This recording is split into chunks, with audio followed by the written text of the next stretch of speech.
અફીણ છોડના સૂકા પત્તા એટલે કે પોસ્ટડોડા રાજસ્થાનના અમુક વિસ્તારોની અંદર અફીણનો નશો કરવો એ ક્યાંક સામાન્ય બાબત છે અને આના કારણે સુરત પોલીસે મધ્યપ્રદેશથી મહારાષ્ટ્ર અને મહારાષ્ટ્રથી ગુજરાત અને ગુજરાતથી રાજસ્થાન જયેલો 25 કિલો અફીણ અને એટલે કે પોસ્ટડોડાનો જે જથ્થો છે એ ઝડપી પાડ્યો છે। 4 કરોડના મુદ્દા માલની અંદર અનેક માથાઓ સક્રિય હોવાની પણ આશંકા વ્યક્ત કરવામાં આવી રહી છે।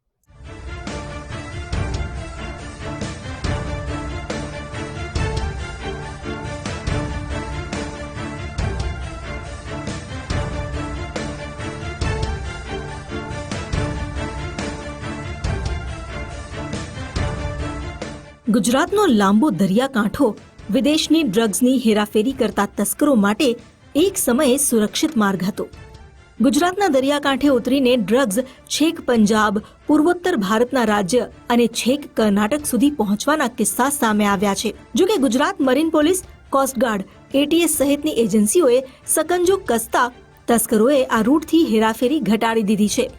હવે મધ્યપ્રદેશને અડીને આવેલા મધ્ય ગુજરાતના જિલ્લા હોય કે દક્ષિણ ગુજરાતની સરહદે સ્પર્શતા વિસ્તારોમાં નશાના સામાનની હેરાફેરી કરતા તત્વો સક્રિય બન્યા છે।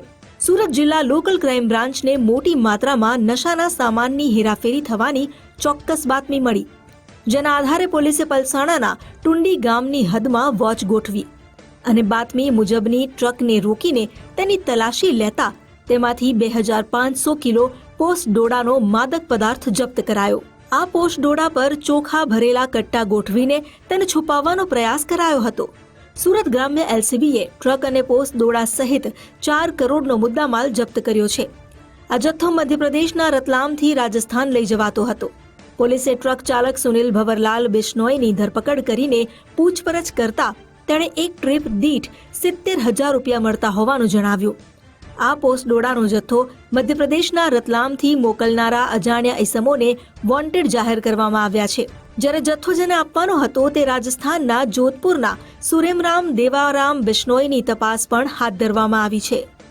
અમારી એલસીબી ટીમને ગઈકાલે માહિતી મળી હતી કે જે દિલ્હી મુંબઈ એક્સપ્રેસ વે છે ત્યાં ધુલિયા બાજુથી એક ટ્રક આવી રહી છે અને એક્સપ્રેસ વેથી વડોદરા સાઈડ જનાર છે, ત્યારે આ ટીમે એ ગાડીને રોકી અને જરૂરી કાયદેસરની કાર્યવાહી કરીને સર્ચ કરતા એની અંદરથી 2500 કિલો કરતાં વધારે પોસ્ટડોડાનો જથ્થો મળી આવેલ છે અને અન્ય જે મુદ્દામાલ ગણીએ તો ટોટલ મુદ્દામાલ 4 કરોડ કરતાં વધારે કિંમતનો થાય છે। આની અંદર અમે એક આરોપી સુનિલ બિશ્નોઈ છે, જે મૂળ રાજસ્થાનના જોધપુર જિલ્લાના વતની છે, એમની ધરપકડ કરેલ છે અને અન્ય જે આરોપી મોકલનાર છે એ એમના રિલેટિવ છે, એમનું ફરિયાદની અંદર નામ છે। યુવાધનની બરબાદી સમાન પોસ્ટડોડા સહિત અન્ય નશાકીય પદાર્થ આ જ રૂટથી મોકલવામાં આવતા હોવાની આશંકા છે। સુરત ગ્રામ્ય પોલીસે નશાના સમગ્ર નેટવર્કની ઝીણવટભરી તપાસ કરવા માટે અન્ય એજન્સીઓ સાથે સંકલન સાધીને ટેકનિકલ અને માનવ બાતમીના આધારે આગળની તપાસ હાથ ધરી છે। વનસ્પતિજન્ય પ્રતિબંધિત માદક પદાર્થ પોસ્ટડોડાનો 4 કરોડ રૂપિયાના મોટા જથ્થાનો શું ઉપયોગ થવાનો હતો અને કોણ કરવાનું હતું તે તપાસમાં સામે આવશે। હાલ જે પ્રાથમિક માહિતી મળેલી છે એ મુજબ જે આરોપીની પૂછપરછ થઈ એ મુજબ રતલામથી ભર્યો છે અને રતલામથી પોસ્ટડોડાનો જે જથ્થો ભર્યો એની ઉપર છુપાવવા માટે ચોખાના પાપડ જે છે એના કટ્ટા મૂકવામાં આવેલા હતા, જેથી કરીને મુદ્દામાલ જે છે પોસ્ટડોડાનો છુપાવી શકાય।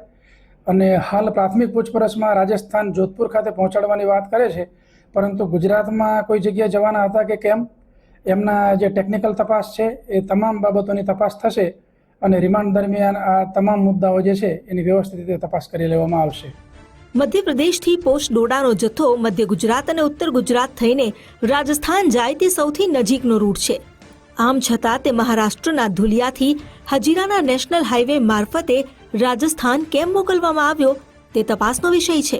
સુરત જિલ્લા લોકલ ક્રાઇમ બ્રાન્ચના જવાનોને આશંકા છે કે ટ્રક ચાલક સુનિલ ભંવરલાલ બિશ્નોઈ તપાસને ગેરમાર્ગે દોરવા અને મોટા માથાને બચાવવા માટે આડા અવળા નિવેદન આપી રહ્યો છે। જો કે સુરત પોલીસ નશાના રેકેટમાં સામેલ ચમરબંધીને ઝડપવા સક્રિય બની ગઈ છે। ઉદય જાદવ, ગુજરાત ફર્સ્ટ, સુરત।